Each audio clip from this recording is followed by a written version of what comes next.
Hello viewers, আসসালামু আলাইকুম। আপনারা দেখছেন অপরাধ কণ্ঠ। আমি সাথে আছি সামিয়া সরকার। Thank you.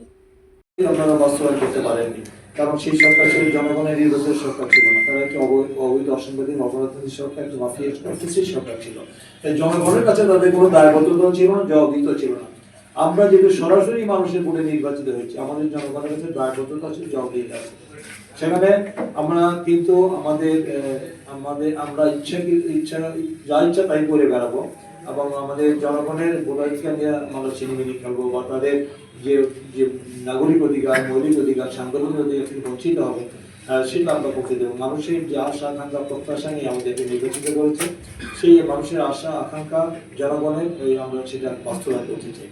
সেই বাস্তবায়ন করতে চাই আমরা কিসের মাধ্যমে, সেটা আমরা যে যাকে বলে আমরা যে জনগণের সেবা, যেটা আমরা বলছি, আমরা বক্তৃতায় বলেছি আমরা জনগণের সেবা করতে চাই, জনগণের খেদমত করতে চাই। সেই আপনারা যেমন সরকারি কর্মকর্তা হিসেবে জনগণের সেবা করতে, আমরা জনপ্রতিনিধি হিসেবে আমরা জনগণকে সংসদ নির্বাচিত হয়েছি, আমরা আবার করবো। সেখানে এর মাধ্যমে শুধু বাস্তবায়ন হবে, এবং আমাদের যে মানে জনগণের মানে যেটা বলে রুট লেভেল, যেটাকে বলে তৃণমূল পর্যায়ে আমাদের সাধারণ অবহেলিত বঞ্চিত মানুষের কল্যাণে যে কাজগুলি আমাদের করা দরকার, সেটা আরো মানে বিপুলভাবে করা, আরো মানে অত্যন্ত দায়িত্বশীলতার সাথে করা, দায়িত্ব অবহেলা না করে, সেটা কে আমরা বাস্তবায়ন করতে গেলে ধরুন আমাদের এখনো আমাদের উপজেলা পরিষদ নেই। এখানে দায়িত্ব আপনি পালন করছেন আপনি নিজেই, আমাদের আজকে সবার সভাপতি উনি।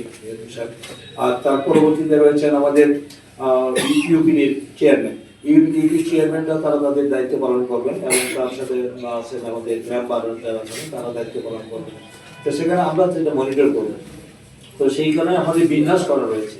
আমাদের যে স্থানীয় নির্বাচনের ব্যাপারে কিন্তু আমাদের দলের মানে মাননীয় স্থানীয় সুযোগ মন্ত্রী আমাদের যে মহাসচিব মির্জা ফখরুল ইসলাম, তিনি গতকালকে তিনি বলেছেন যে আমরা